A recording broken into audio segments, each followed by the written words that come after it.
Urdu audio books .com پر آپ سن رہے ہیں سیرت سرور عالم صلی اللہ علیہ وآلہ وسلم،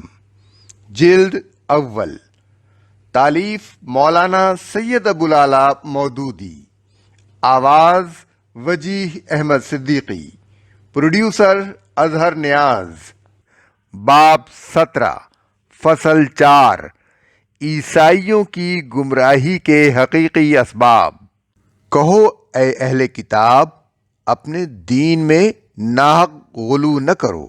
اور ان لوگوں کے تخیلات کی پیروی نہ کرو جو تم سے پہلے خود گمراہ ہوئے اور بہتوں کو گمراہ کیا اور سوائے سبیل سے بھٹک گئے۔ سورہ مائدہ آیت 77۔ عیسائیوں میں غلو اور تقلید اغیار کی بیماری۔ یہ اشارہ ہے ان گمراہ قوموں کی طرف جن سے عیسائیوں نے غلط عقیدے اور باطل طریقے اخذ کیے، خصوصاً فلاسفہ یونان کی طرف جن کے تخیلات سے متاثر ہو کر عیسائی اس صراط مستقیم سے ہٹ گئے جس کی طرف ابتداءً ان کی رہنمائی کی گئی تھی۔ مسیح کے ابتدائی پیرو جو عقائد رکھتے تھے وہ بڑی حد تک اس حقیقت کے مطابق تھے جس کا مشاہدہ انہوں نے خود کیا تھا اور جس کی تعلیم ان کے ہادی و رہنما نے ان کو دی تھی،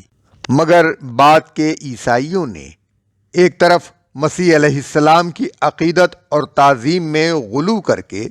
اور دوسری طرف ہمسایہ قوموں کے اوہام اور فلسفوں سے متاثر ہو کر اپنے عقائد کی مبالغہ آمیز فلسفیانہ تعبیریں شروع کر دیں اور ایک بالکل ہی نیا مذہب تیار کر لیا جس کو مسیح علیہ السلام کی اصل تعلیمات سے دور کا بھی واسطہ نہ رہا۔ ایک عیسائی عالم کا ناقدانہ جائزہ۔ اس باب میں خود ایک مسیحی عالم دینیات ایورن چارلس اینڈرسن اسکاٹ کا بیان قابل ملاحظہ ہے۔ انسائکلوپیڈیا برٹانیکا کے 14ویں ایڈیشن میں یسوع مسیح جیزس کرائسٹ کے عنوان پر انہوں نے جو طویل مضمون لکھا ہے اس میں وہ کہتا ہے، پہلی 3 انجیلوں متی، مرقس، لوقا میں کوئی چیز ایسی نہیں ہے جس سے یہ گمان کیا جا سکتا ہو کہ ان انجیلوں کے لکھنے والے یسوع کو انسان کے سوا کچھ اور سمجھتے تھے۔ ان کی نگاہ میں وہ ایک انسان تھا، ایسا انسان جو خاص طور پر خدا کی روح سے فیضیاب ہوا تھا اور خدا کے ساتھ ایک ایسا غیر منقطع تعلق رکھتا تھا جس کی وجہ سے اگر اس کو خدا کا بیٹا کہا جائے تو حق بجانب ہے۔ خود متی اس کا ذکر بڑھئی کے بیٹے کی حیثیت سے کرتا ہے اور ایک جگہ بیان کرتا ہے کہ پطرس نے اس کو مسیح تسلیم کرنے کے بعد الگ ایک طرف لے جا کر اسے ملامت کی۔ متی باب 16 آیت 22۔ لوقا میں ہم دیکھتے ہیں کہ واقعہ صلیب کے بعد یسوع کے 2 شاگرد اماؤس کی طرف جاتے ہوئے اس کا ذکر اس حیثیت سے کرتے ہیں کہ وہ خدا اور ساری امت کے نزدیک کام اور کلام میں قدرت والا نبی تھا۔ لوقا باب 24 آیت 19۔ یہ بات خاص طور پر قابل توجہ ہے کہ اگرچہ مرقس کی تصنیف سے پہلے مسیحیوں میں یسوع کے لیے لفظ خداوند، لارڈ کا استعمال عام طور پر چل پڑا تھا، لیکن نہ مرقس کی انجیل میں یسوع کو کہیں اس لفظ سے یاد کیا گیا ہے اور نہ متی کی انجیل میں۔ بخلاف اس کے دونوں کتابوں میں یہ لفظ اللہ کے لیے بکثرت استعمال کیا گیا ہے۔ یسوع کے ابتلاء کا ذکر تینوں انجیلیں پورے زور کے ساتھ کرتی ہیں، جیسا کہ اس واقعے کے شایان شان ہے، مگر مرقس کی فدیہ والی عبارت مرقس باب 10 آیت 45 اور آخری فصح کے موقع پر چند الفاظ کو مستثنیٰ کر کے ان کتابوں میں کہیں اس واقعے کو وہ معنی نہیں پہنائے گئے جو بعد میں پہنائے گئے، حتیٰ کہ اس بات کی طرف کہیں اشارہ تک نہیں کیا گیا ہے کہ یسوع کی موت کا انسان کے گناہ اور اس کے کفارے سے کوئی تعلق تھا۔ آگے چل کر وہ لکھتا ہے، یہ بات کہ یسوع خود اپنے آپ کو ایک نبی کی حیثیت سے پیش کرتا تھا، اناجیل کی متعدد عبارتوں سے ظاہر ہوتی ہے۔ مثلاً یہ کہ مجھے آج اور کل اور پرسوں اپنی راہ پر چلنا ضرور ہے، کیونکہ ممکن نہیں کہ نبی یروشلم سے باہر ہلاک ہو۔ لوقا باب 13 آیت 23۔ وہ اکثر اپنا ذکر ابن آدم کے نام سے کرتا ہے۔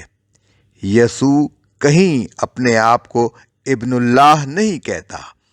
اس کے دوسرے ہم عصر جب اس کے متعلق یہ لفظ استعمال کرتے ہیں تو غالباً ان کا مطلب بھی اس کے سوا کچھ نہیں ہوتا کہ وہ اس کو خدا کا ممسوح سمجھتے ہیں۔ البتہ وہ اپنے آپ کو مطلقاً بیٹے کے لفظ سے تعبیر کرتا ہے۔ مزید برآں وہ خدا کے ساتھ اپنے تعلق کو بیان کرنے کے لیے بھی باپ کا لفظ اسی اطلاقی شان میں استعمال کرتا ہے۔ اس تعلق کے بارے میں وہ اپنے آپ کو منفرد نہیں سمجھتا تھا، بلکہ ابتدائی دور میں دوسرے انسانوں کو بھی خدا کے ساتھ اس خاص گہرے تعلق میں اپنا ساتھی سمجھتا تھا۔ البتہ بعد کے تجربے اور انسانی طبائع کے عمیق مطالعے نے اسے یہ سمجھنے پر مجبور کر دیا کہ اس معاملے میں وہ اکیلا ہے۔ پھر یہی مصنف لکھتا ہے، عید پنتکست کے موقع پر پطرس کے یہ الفاظ کہ ایک انسان جو خدا کی طرف سے تھا یسوع کو اس حیثیت میں پیش کرتے ہیں جس میں اس کے ہم عصر اس کو جانتے اور سمجھتے تھے۔ انجیلوں سے ہم کو معلوم ہوتا ہے کہ یسوع بچپن سے جوانی تک بالکل فطری طور پر جسمانی اور ذہنی نشو و نما کے مدارج سے گزرا۔ اس کو بھوک پیاس لگتی تھی، وہ تھکتا تھا اور سوتا تھا اور حیرت میں مبتلا ہو سکتا تھا اور دریافت احوال کا محتاج تھا۔ اس نے دکھ اٹھایا اور مرا۔ اس نے صرف یہی نہیں کہ سمیع و بصیر ہونے کا دعویٰ نہیں کیا بلکہ صریحاً اس سے انکار کیا ہے۔ در حقیقت اس کے حاضر و ناظر ہونے کا اگر دعویٰ کیا جائے تو یہ اس پورے تصور کے بالکل خلاف ہوگا جو ہمیں انجیلوں سے حاصل ہوتا ہے، بلکہ اس دعوے کے ساتھ آزمائش کے واقعے کو اور گتسمنی اور کھوپڑی کے مقام پر جو واردات گزریں ان میں سے کسی کو بھی مطابقت نہیں دی جا سکتی۔ تا وقتی کے ان واقعات کو بالکل غیر حقیقی قرار نہ دے دیا جائے، یہ ماننا پڑے گا کہ مسیح جب ان سارے حالات سے گزرا تو وہ انسانی علم کی عام محدودیت اپنے ساتھ لیے ہوئے تھا، اور اس محدودیت میں اگر کوئی استثناء تھا تو وہ صرف اسی حد تک جس حد تک پیغمبرانہ بصیرت اور خدا کے یقینی شہود کی بنا پر ہو سکتا ہے۔ پھر مسیح کو قادر مطلق سمجھنے کی گنجائش تو انجیلوں میں اور بھی کم ہے۔ کہیں اس بات کا اشارہ تک نہیں ملتا کہ وہ خدا سے بے نیاز ہو کر خود مختارانہ کام کرتا تھا۔ اس کے برعکس وہ بار بار دعا مانگنے کی عادت سے اور اس قسم کے الفاظ سے کہ یہ چیز دعا کے سوا کسی اور ذریعے سے نہیں ٹل سکتی،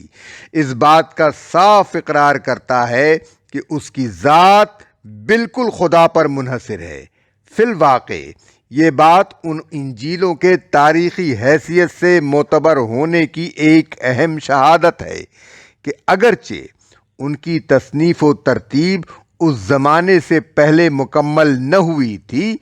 جبکہ مسیحی کلیسا نے مسیح کو الہ سمجھنا شروع کر دیا تھا، پھر بھی ان دستاویزوں میں ایک طرف مسیح کے فی الحقیقت انسان ہونے کی شہادت محفوظ ہے اور دوسری طرف ان کے اندر کوئی شہادت اس امر کی موجود نہیں ہے کہ مسیح علیہ السلام اپنے آپ کو خدا سمجھتا تھا۔ اس کے بعد یہ مصنف پھر لکھتا ہے، وہ سینٹ پال تھا جس نے اعلان کیا کہ واقع رفع کے وقت اسی فعل رفع کے ذریعے سے یسوع پورے اختیارات کے ساتھ ابن اللہ کے مرتبے پر اعلانیہ فائز کیا گیا۔ یہ ابن اللہ کا لفظ یقینی طور پر ذاتی انبیت کی طرف ایک اشارہ اپنے اندر رکھتا ہے، جسے پال نے دوسری جگہ یسوع کو خدا کا اپنا بیٹا کہہ کر صاف کر دیا ہے۔ اس امر کا فیصلہ اب نہیں کیا جا سکتا کہ آیا وہ ابتدائی عیسائیوں کا گروہ تھا یا پال جس نے مسیح کے لیے خداوند کا خطاب اصل مذہبی معنی میں استعمال کیا۔ شاید یہ فعل مقدم الذکر گروہ ہی کا ہو، لیکن بلا شبہ وہ پال تھا جس نے اس خطاب کو پورے معنی میں بولنا شروع کیا، پھر اپنے مدعا کو اس طرح اور بھی زیادہ واضح کر دیا کہ خداوند یسوع مسیح کی طرف بہت سے وہ تصورات اور اصطلاحی الفاظ منتقل کر دیے جو قدیم کتب مقدسہ میں خداوند یہوہ اللہ تعالیٰ کے لیے مخصوص تھے۔ اس کے ساتھ ہی اس نے مسیح کو خدا کی دانش اور خدا کی عظمت کے مساوی قرار دیا اور اسے مطلق معنی میں خدا کا بیٹا ٹھہرایا۔ تاہم متعدد حیثیات اور پہلوؤں سے مسیح علیہ السلام کو خدا کے برابر کر دینے کے باوجود پال اس کو قطعی طور پر اللہ کہنے سے باز رہا۔ ایک دوسرے عیسائی محقق کا تجزیہ انسائکلوپیڈیا برٹانیکا کے ایک دوسرے مضمون مسیحیت کرسچینٹی میں ریورنڈ جارج ولیم فاکس مسیحی کلیسا کے بنیادی عقیدے پر بحث کرتے ہوئے لکھتا ہے، عقیدہ تثلیث کا فکری سانچہ یونانی ہے اور یہودی تعلیمات اس میں ڈھالی گئی ہیں۔ اس لحاظ سے یہ ہمارے لیے ایک عجیب قسم کا مرکب ہے۔ مذہبی خیالات بائبل کے اور ڈھلے ہوئے ایک اجنبی فلسفے کی صورتوں میں باپ، بیٹا اور روح القدس کی اصطلاحیں یہودی ذرائع کی بہم پہنچائی ہوئی ہیں۔ آخری اصطلاح اگرچہ خود یسوع نے شاذ و نادر ہی کبھی استعمال کی تھی اور پال نے بھی جو اس کو استعمال کیا اس کا مفہوم بالکل غیر واضح تھا، تاہم یہودی لٹریچر میں یہ لفظ شخصیت کے اختیار کرنے کے قریب پہنچ چکا تھا۔ پس اس عقیدے کا مواد یہودی ہے، اگرچہ اس مرکب میں شامل ہونے سے پہلے وہ یونانی اثرات سے مغلوب ہو چکا تھا، اور مسئلہ خالص یونانی اصل سوال پر یہ عقیدہ بنا وہ نہ کوئی اخلاقی سوال تھا نہ مذہبی، بلکہ وہ سراسر ایک فلسفیانہ سوال تھا، یعنی یہ کہ ان تینوں اقانیم باپ، بیٹے اور روح کے درمیان تعلق کی حیثیت کیا ہے۔ کلیسا نے اس کا جو جواب دیا وہ اس عقیدے میں درج ہے جو نیقیہ کی کونسل میں مقرر کیا گیا تھا، اور اسے دیکھنے سے صاف معلوم ہوتا ہے کہ وہ اپنی تمام خصوصیات میں بالکل یونانی فکر کا نمونہ ہے۔ خداوند یہوہ یہودیوں کے ہاں اللہ تعالیٰ کی ذات کے لیے یہی لفظ مخصوص تھا۔ تاریخ کلیسا سے ایک شہادت۔ اسی سلسلے میں انسائکلوپیڈیا برٹانیکا کے ایک اور مضمون تاریخ کلیسا چرچ ہسٹری کی یہ عبارت بھی قابل ملاحظہ ہے، 3 صدی عیسوی کے خاتمے سے پہلے مسیح کو عام طور پر کلام کا جسدی ظہور تو مان لیا گیا تھا، تاہم بکثرت عیسائی ایسے تھے جو مسیح علیہ السلام کی الوہیت کے قائل نہ تھے۔ 4 صدی میں اس مسئلے پر سخت بحثیں چھڑی ہوئی تھیں جن سے کلیسا کی بنیادیں ہل گئی تھیں۔ آخر کار 325 عیسوی میں نیقیہ کی کونسل نے الوہیت مسیح کو باضابطہ سرکاری طور پر اصل مسیحی عقیدہ قرار دیا اور مخصوص الفاظ میں اسے مرتب کر دیا۔ اگرچہ اس کے بعد بھی کچھ مدت تک جھگڑا چلتا رہا، لیکن آخری فتح نیقیہ ہی کے فیصلے کی ہوئی، جسے مشرق اور مغرب میں اس حیثیت سے تسلیم کر لیا گیا کہ صحیح العقیدہ عیسائیوں کا ایمان اسی پر ہونا چاہیے۔ بیٹی کی الوہیت کے ساتھ روح کی الوہیت بھی تسلیم کی گئی اور اسے استباق کے کلمہ اور رائج الوقت شعائر میں باپ اور بیٹے کے ساتھ جگہ دی گئی۔ اس طرح نیقیہ میں مسیح علیہ السلام کا جو تصور قائم کیا گیا، اس کا نتیجہ یہ ہوا کہ عقیدہ تثلیث اصل مسیحی مذہب کا ایک جزو لا ینفک قرار پا گیا۔ پھر اس دعوے پر بیٹے کی الوہیت مسیح کی ذات میں مجسم ہوئی تھی، ایک دوسرا مسئلہ پیدا ہوا جس پر چوتھی صدی میں اور اس کے بعد بھی مدتوں تک بحث و مناظرہ کا سلسلہ جاری رہا۔ مسئلہ یہ تھا کہ مسیح علیہ السلام کی شخصیت میں الوہیت اور انسانیت کے درمیان کیا تعلق ہے۔ 451 عیسوی میں کالسیڈن کی کونسل نے اس کا یہ تصفیہ کیا کہ مسیح کی ذات میں دو مکمل طبیعتیں جمع ہیں، ایک الہی طبیعت، دوسری انسانی طبیعت، اور دونوں متحد ہو جانے کے بعد بھی اپنی جداگانہ خصوصیات بلا کسی تغیر و تبدل کے برقرار رکھے ہوئے ہیں۔ تیسری کونسل جو 680 عیسوی میں بمقام قسطنطنیہ منعقد ہوئی، اس پر اتنا اضافہ اور کیا گیا کہ یہ دونوں طبیعتیں اپنی الگ الگ مشیتیں بھی رکھتی ہیں، یعنی مسیح بیک وقت دو مشیتوں کا حامل ہے۔ اسی دوران مغربی کلیسا نے گناہ اور فضل کے مسئلے پر بھی خاص توجہ کی، اور یہ سوال مدتوں زیر بحث رہا کہ نجات کے معاملے میں خدا کا کام کیا ہے اور بندے کا کام کیا۔ آخر کار 529 عیسوی میں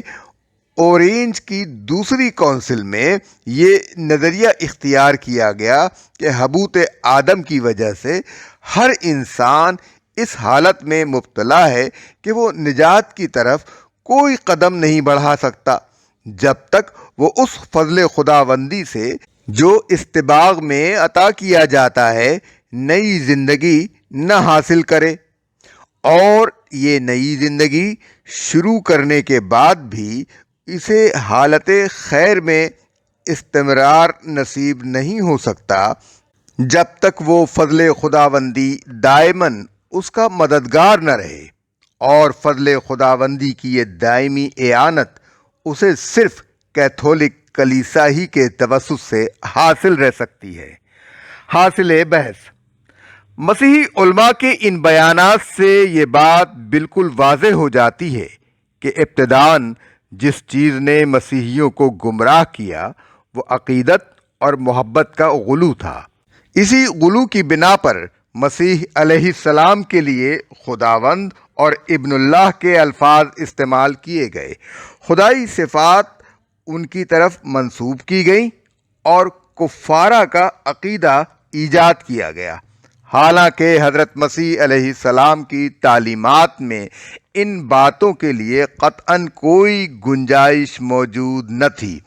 پھر جب فلسفے کی ہوا مسیحیوں کو لگی تو بجائے اس کے کہ یہ لوگ اس ابتدائی گمراہی کو سمجھ کر اس سے بچنے کی صحیح کرتے، انہوں نے اپنے گزشتہ پیشواؤں کی غلطیوں کو نباہنے کے لیے ان کی توجیہات شروع کر دیں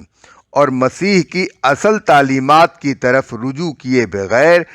محض منطق اور فلسفے کی مدد سے عقیدے پر عقیدہ ایجاد کرتے چلے گئے۔ یہی وہ ضلالت ہے جس پر قرآن نے ان آیات میں مسیحیوں کو متنبہ فرمایا ہے۔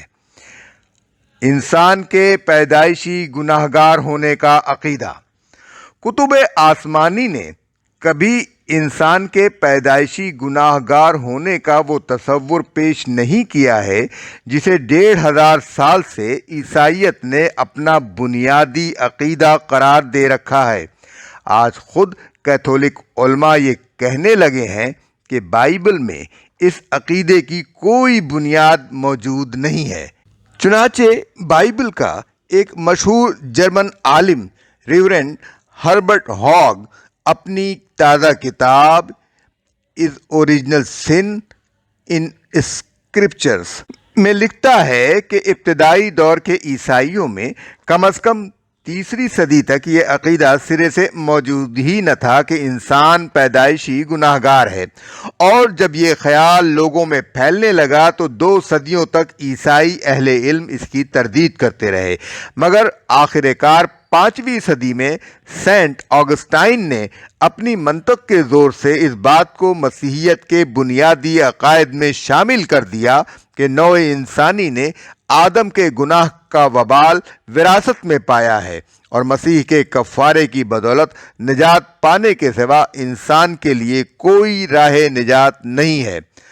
حضرت مریم علیہ السلام کو مادر خدا قرار دینا 431 میں پوری عیسائی دنیا کے مذہبی پیشواؤں کی ایک کونسل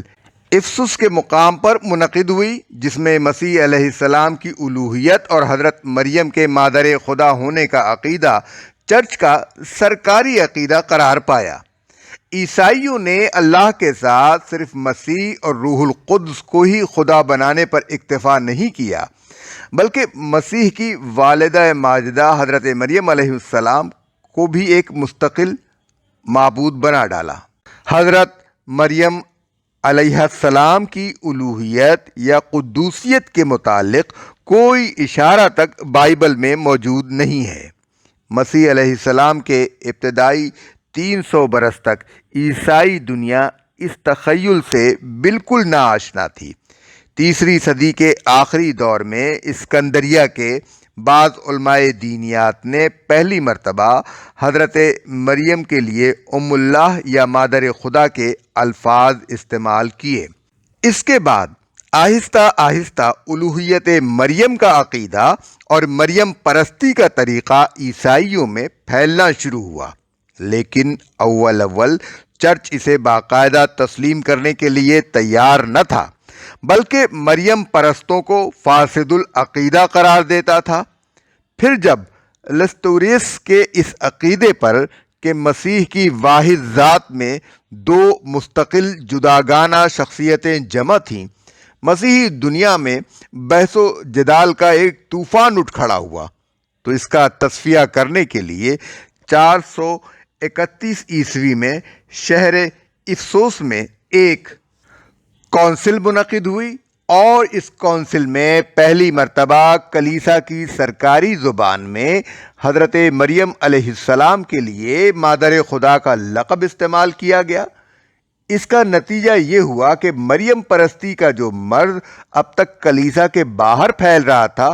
وہ اس کے بعد کلیسا کے اندر بھی تیزی کے ساتھ پھیلنے لگا، حتیٰ کہ نزول قرآن کے زمانے تک پہنچتے پہنچتے حضرت مریم اتنی بڑی دیوی بن گئیں کہ باپ، بیٹا اور روح القدس تینوں ان کے سامنے ہیچ ہو گئے۔ ان کے مجسمے جگہ جگہ کلیساؤں میں رکھے ہوئے تھے، ان کے آگے عبادت کے جملہ مراسم ادا کیے جاتے تھے، انہی سے دعائیں مانگی جاتی تھیں، وہی فریاد رس، حاجت روا، مشکل کشا اور بے کسوں کی پشتیبان تھیں۔ ایک مسیحی بندے کے لیے سب سے بڑا ذریعہ اعتماد اگر کوئی تھا، وہ یہ تھا کہ مادر خدا کی حمایت و سرپرستی اسے حاصل ہو۔ قیصر جسٹینین اپنے ایک قانون کی تمہید میں حضرت مریم کو اپنی سلطنت کا حامی و ناصر قرار دیتا ہے۔ اس کا مشہور جرنل نرسس میدان جنگ میں حضرت مریم سے ہدایت و رہنمائی طلب کرتا ہے۔ نبی صلی اللہ علیہ وآلہ وسلم کے ہم عصر قیصر ہرقل نے اپنے جھنڈے پر مادر خدا کی تصویر بنا رکھی تھی، اور اسے یقین تھا